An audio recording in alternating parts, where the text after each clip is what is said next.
Tony D and Little Joan with Screenwriter's Rant on Seriously Red, a movie about a woman with red hair who ends up becoming a Dolly Parton impersonator. Smash like and subscribe. Thank you for smash liking and subscribing. Check out my books. Links in the description. Comedy Horror in South Jersey. It's the Pineys. Books 1 through 10 available at Amazon.com. Don't forget Kindle Unlimited is free. So this woman, she's having problems making it in a regular business world, and they invite her to audition to be a Dolly Parton impersonator because she's a bit of an oddball, and there are other celebrity impersonators, and Bobby Cannavale is I guess he's the sleazy booking agent who books her, and so she starts a career as a Dolly Parton impersonator, has some fun along the way, has some problems, sets herself on fire, and has problems with her mother. Well, that's about it, really. That's all. Here's the problem with this trailer. This trailer doesn't make things clear. Okay, if you've got a straightforward narrative, or like today, I looked at Renfield in the other video. Renfield is very straightforward. Most people know who Dracula is, and I would say a good percentage of them know who Renfield is. They're both very famous, so you don't need to explain a lot in Renfield because you already know the dynamic between Renfield and Dracula, and it's a comedy. Now, this is a comedy too, but it's a little more grounded in reality. It seems to be about the world of celebrity impersonators and a woman who gets involved in it, but she has some problems. But in becoming a Dolly Parton impersonator, she seems to overcome those problems. But I don't know. The trailer doesn't really tell me. It just shows me a lot of scenes that imply that. And yeah, I can sort of drag out the plot, but in a comedy, there's no point in hiding the plot, okay? Yeah, comedy's based on surprise, but that's usually not plot-based. It's bits. It's bits along the way, comedy bits, one after another. Even if that is a grounded narrative, you're going to have different comedy bits. So all this trailer really needed was just one short voiceover, right? The voiceover should have been something like, I don't know the character's name. Let's say it's Rose, because Rose Byrne, Crew Boylan. I don't know if that's a man or a woman. Let's say Rose. Rose couldn't make it in the regular world. She was in real estate, but it just didn't work out for her. But then she stumbled upon the world of celebrity impersonators. I think that's her as Marilyn Monroe. So maybe she I don't know who that is. That her as Princess Di or whatever. And then her life changed for the better. Something like that. Just something. Just let me know that's what the movie's primarily going to be about. Or if that's not what the movie's primarily about, it's about her and her crazy mother fighting. Maybe there's something else to this movie that I'm not seeing. Maybe it's not about celebrity impersonators, but there seems to be a lot in here. Just tell me what the damn movie's about. You don't have to give away anything. But a voiceover would have been nice. It's just so little to ask. And look, I'm analyzing the trailer. I'm trying to figure it out. Somebody watching this, sitting in a theater, or watching it on YouTube, or seeing it on Netflix when it gets to Netflix or a streaming service, are they going to bother to drill down? No, they're just going to start watching it, and if it's interesting, they might get to the end of it, and they might watch it, or they might just say, I don't know what this movie's about. Just tell people. There's no point in hiding it. There's no point. Just tell us what the movie's about. Just give us the log line. There's a log line in Hollywood of every movie. When you pitch a screenplay, the screenwriter must have a one-sentence description of the movie. You have to have it. they'll ask you, what's the movie? And they're asking you for a log line. And that log line can be something like, my log line for Superfrat is Animal House meets the Justice League. It's as short and as sweet as I can possibly make it. And that tells you just enough you need to know to go, oh, tell me more. That's what you want from a trailer. That's what you want the log line in here. So the log line for this could be, the life of a celebrity impersonator isn't all that's cracked up to be.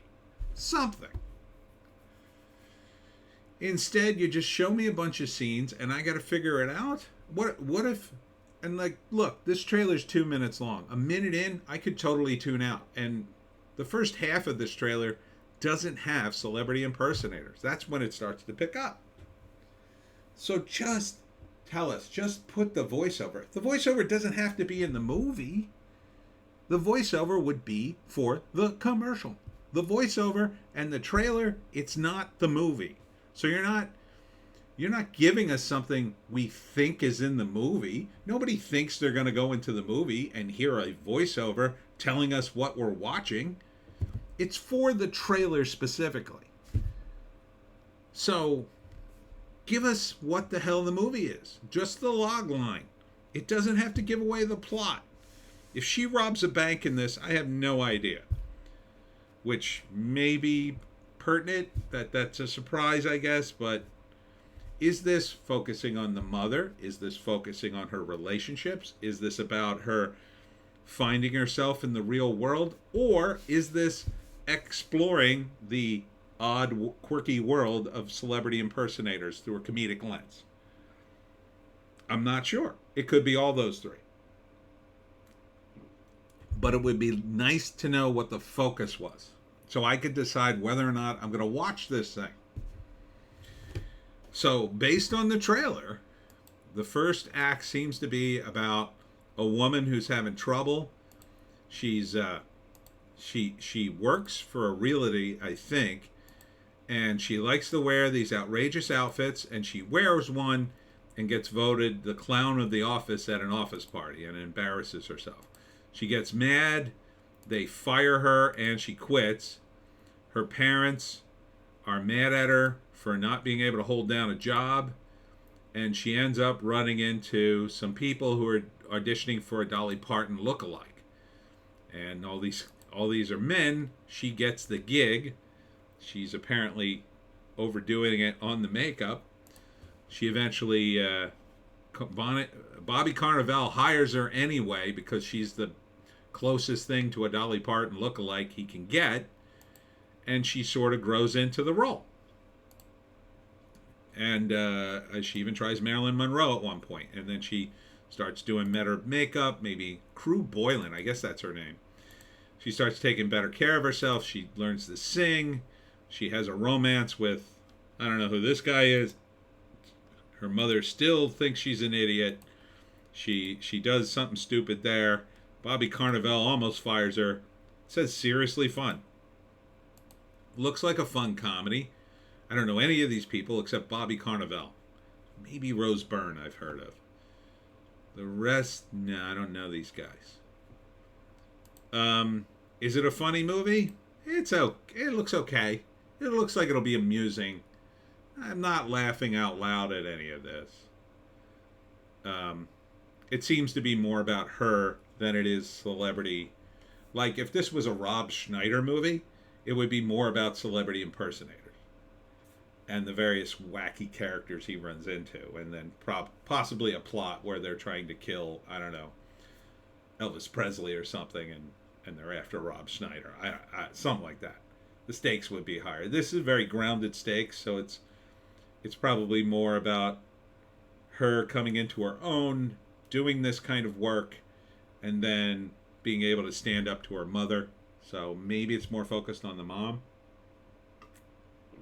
I'm not sure where you get the title Seriously Red, other than she wears red at the beginning of the movie.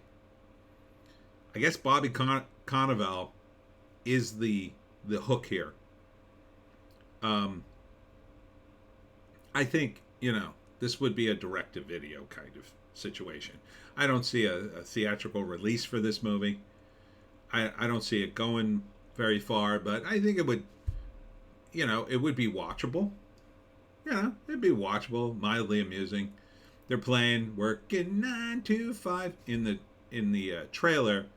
They actually did a movie called "Working 9 to 5" with Lily Tomlin, Dolly Parton, and Jane Fonda. That was pretty funny. The stakes were a little higher. It was a little more ridiculous.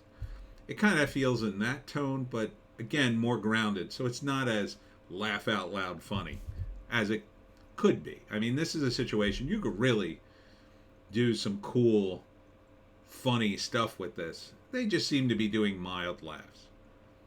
Would I watch it? Maybe. I mean, if it was on, I would probably sit through it. If somebody put it on or say, "Oh, I love this movie, let's watch it," I'd probably tolerate it. Would I go out of my way to watch it? Probably not. It's not one of those movies. It's not like I have to see this movie. It looks okay. I mean, maybe somebody would tell me, "Oh, no, no, no, they left all the funny stuff out, so you gotta see it. There's some crazy scenes in this." I don't know. It seems like a girl's version of what's funny. I mean, again, very grounded. Nothing wrong with that. But that kind of makes it more of a dramedy than a comedy. And again, dramedies, not a huge fan of, because the drama undermines the comedy and the comedy undermines the drama, and you get sort of a lukewarm, like, "Yeah, that was okay." So first act, she's having trouble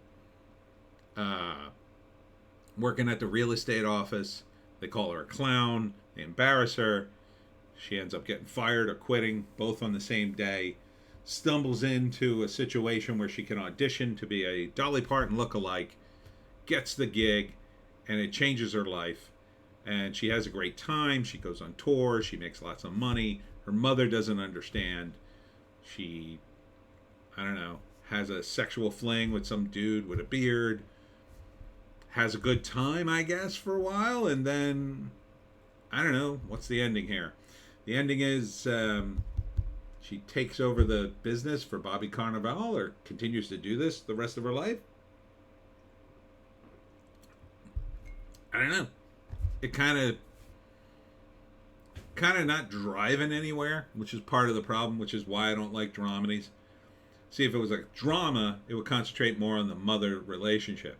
If it was a comedy, it would build up to her, I don't know, replacing Dolly Parton in an important concert because, I don't know, Dolly hurts herself, and she was supposed to make an appearance and she can't make it, so the Dolly Parton lookalike does the gig for her and nobody notices, something like that. Or she saves Dolly Parton's life from terrorists, or something crazy at the end, something nuts. Bobby Cannavale is chased down by gangsters, and somehow being Dolly Parton lookalike somehow saves the day, like something like that. I would prefer that. I mean, this would probably be okay. I mean, the Elvis impersonator, who's terrible, and I think it's a woman, is kind of amusing. But, I'm not laughing out loud, is all I'm saying. And that's it for me, Tony D, and Little Joan. Check us out on Odysee, Bitchute, and Rumble for our more bass takes. I do longer videos over there. I can't do them on YouTube. They get mad at me. All right, that's it. We'll see you tomorrow.